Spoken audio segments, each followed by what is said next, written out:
Thank you, Lauren. Open our ears, God, that we might hear your voice speaking to us in these moments. For some people, Thanksgiving is just another reason, another occasion for feasting and football. Go Pack. Someone said, if God meant for us to fast on Thanksgiving, he would never have created 30-pound turkeys. Irma Bombeck said that the most remarkable thing about her mother was that for 30 years she served the family nothing but leftovers. She wasn't sure what the original meal was or that it's ever been found. Some of us might feel that way after Thanksgiving with all those leftovers. Here's a little Thanksgiving trivia quiz. Which fruit prevented the Pilgrims from starving during their first winter in America? Fruit.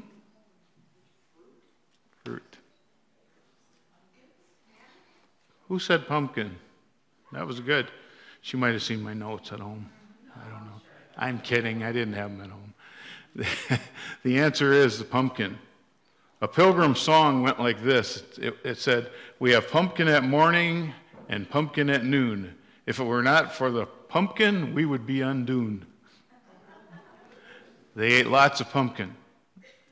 A man told a story about the first Thanksgiving that he and his new bride spent together.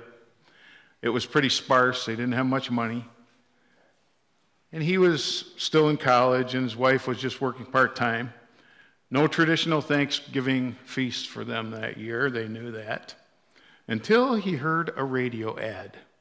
And the radio ad said, "Test drive a new car, and we'll give you a free turkey for Thanksgiving." So they drove downtown in their old beater, and they test drove a brand new car that looked like one that they wouldn't probably be able to afford. So they spent some time discussing what the payments would be and interest rates and all that stuff that you talk about when you purchase a car. And then they said to the salesman, "Well, we need to go home and discuss this." And the salesman said, "That's fine." And as they were leaving, the man said, "By the way, what about that free turkey that we get for taking a test drive?" And he said, "Oh, yeah, follow me." And so he took him outside and around the back, and there was a shed. And he opened the shed door, and he said, "If you catch one, you can have him." No turkey that Thanksgiving. May I suggest that Thanksgiving is really something that is a spirit that needs to be caught. Many people will celebrate Thanksgiving this Thursday or whenever they get together with their families without even a thought to what this holiday is really all about. In the comic High and Lois, the son says, as they're gathered around the Thanksgiving table, he said, "Why do we always have turkey on Thanksgiving?" Lois says, "Well, it's because it's a tradition." And the son says, "What's a tradition?" And his big brother chimes in and says, "Well, it's something we've been doing so long that we don't even remember why we do it." That sometimes happens. It's easy to forget what Thanksgiving is really about.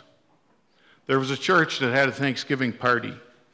The evening ended with a fellowship circle, and each person was asked to share what he or she was especially thankful for.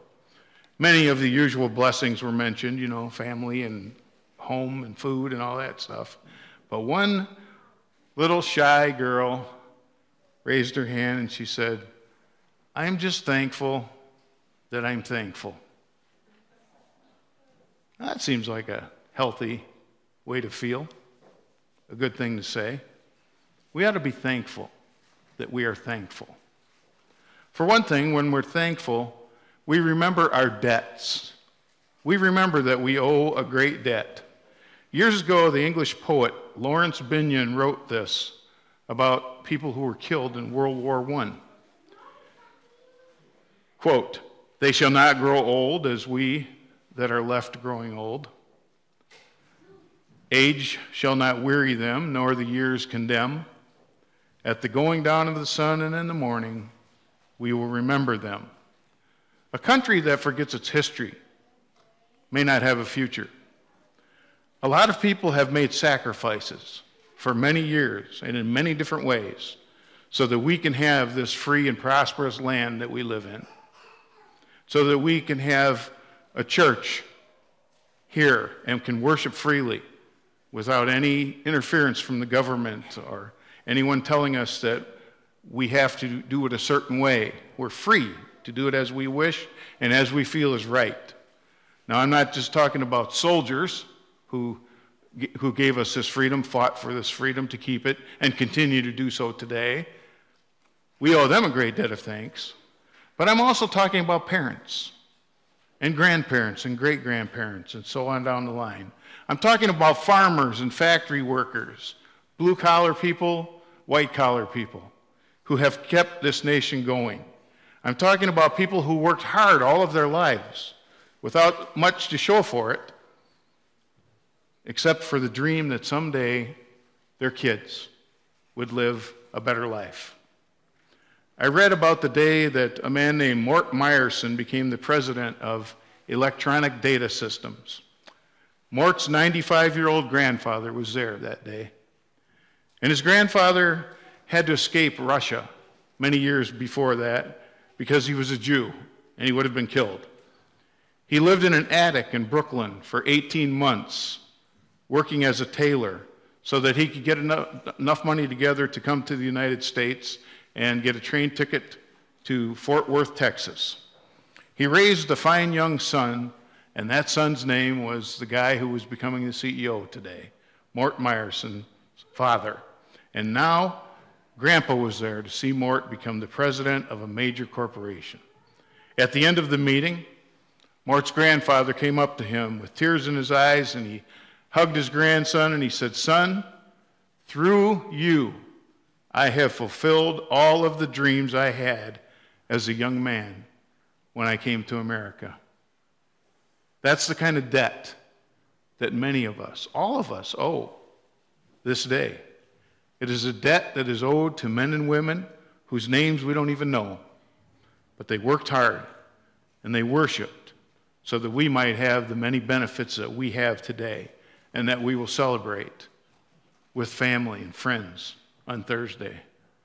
When we are thankful, first of all, we are aware that we owe a debt. Secondly, when we're thankful, we remember that we have responsibilities that go along with all these blessings. Those responsibilities are to the next generations, our descendants, the ones that will come after us. There's an old Amish saying that says, "We didn't inherit the land from our fathers, we're just borrowing it from our children. It'll be theirs someday." Life on earth is precious. It's our responsibility to preserve it as it is. You and I have been given an amazing gift, a beautiful land, a prosperous land, a free land. Nothing that we have done could have earned this privilege for us. We're just very fortunate and very blessed to have been born into the United States. Will our children and our grandchildren be able to say the same? Only if we're faithful. Thanksgiving is a good time to think about the kind of country our earliest ancestors found when they first came here. When they stepped on this continent, it was a land of pristine, beautiful mountains, pure lakes, where all kinds of animals roamed in abundance, 3.5 million miles of beauty from sea to shining sea. What a sight it must have been.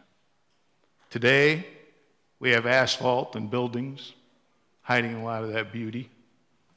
What kind of America will our grandchildren find as adults? It won't be the land that our ancestors found, but will it be good? Will it be good enough? The abuse of the earth is nothing new. King Solomon sent work crews to cut down the cedars of Lebanon, great trees, to build the temple and to build a palace for himself and other buildings in Jerusalem. The slopes of the mountains, after they had cut down these trees, the slopes washed down and polluted the land and the water below. Today, there are only a few of these cedars left, very few. They'll soon all be gone. There's an iron fence that's been built around the few that are left to preserve them. 400 years later, Plato warned the Greek people to stop cutting down so many trees. They kept on cutting and cutting to make boats for business and for commerce and for war. And today, that area of the world is one of the most environmentally damaged parts of the world. Environmental battles are nothing new. And some people get very emotional when the debate centers on environment versus jobs. But is that a choice that has to be made? Can't we find a way to have both? Nature provides a delicate balance. I read about the Kaibab Plateau, which is an enormous wilderness in northern Arizona. It once supported a very large deer population and a good number of predators, and it was a good, healthy balance for that environment. But then hunters wanted more deer to hunt. And so they felt that they could do that by killing the deer's predators, their natural enemies. So they started this program, and from 1907 until 1923, they killed wolves, cougars, and coyotes, thousands of them, to remove them from the plateau so that there would be more deer out there for them to hunt. Before this, the deer population had been about 4,000 healthy deer. Their numbers were kept in check by the predators. It's a natural thing. It's the way nature works. But with these predators removed, the deer population increased unbelievably from 4,000 up to about 100,000 deer. And so the signs of distress began showing very, very quickly. There was serious overbrowsing and overeating of the vegetation. Anything from 8 foot high on down was just stripped from the trees and plants and vegetation throughout that plateau, because that's as high as a starving deer could reach on its back paws, standing up on its back paws. A great famine began in 1925, and more than half the deer starved to death because there wasn't enough food for all of them. By 1940, starvation was still killing the deer, more than the predators had ever killed, and the population was down to about 10,000. Overpopulation of deer in that area is a continuing problem, even to this day.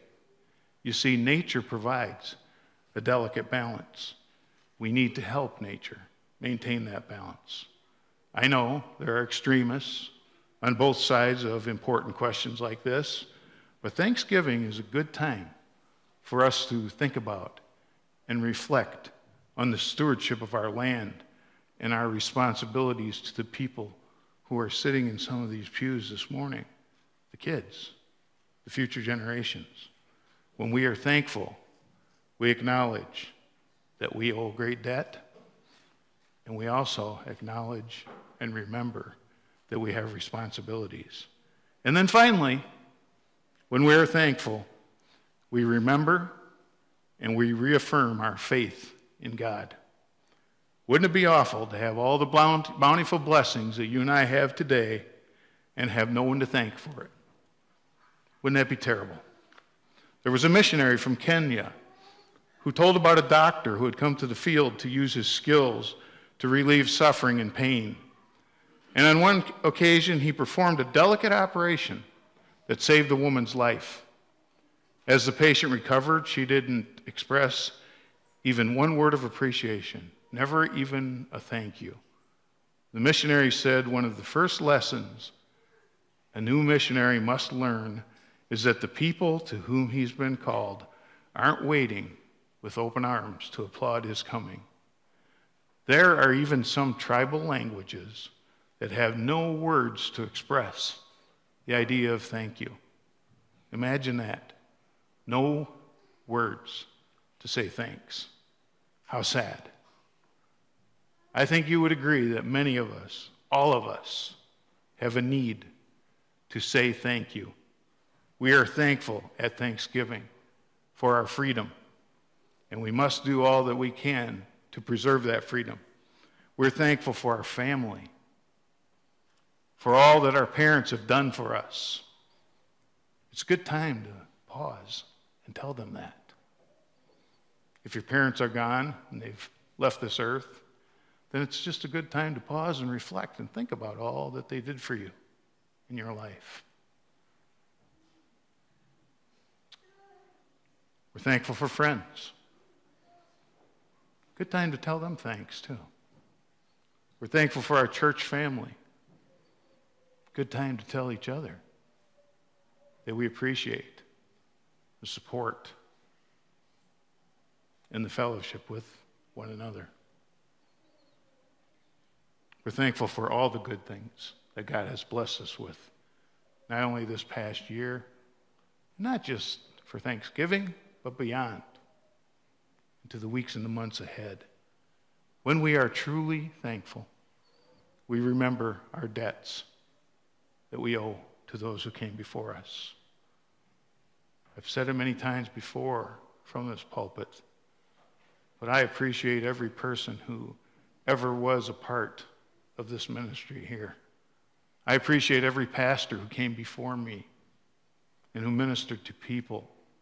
For every congregant who attended here, those who were members and those who weren't, who were involved in this ministry, because without them, we would not be here today. And we couldn't carry on this ministry today. And we wouldn't be enjoying this wonderful church family that we have. So we know that we owe a debt of gratitude to those who have gone before us. And when you get to heaven, if you have any memory of what happened down here, tell them thanks. When you find out who those people are, let them know you appreciate what they did, because it was a blessing to you.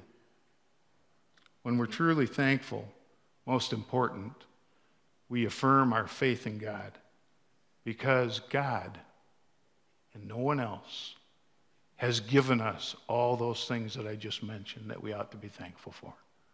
He's given us our home, our food, our vehicles, our friends, our family, our church family. All of those things are gifts from God. And we reaffirm our faith in him, the one who has given us every good thing in this life.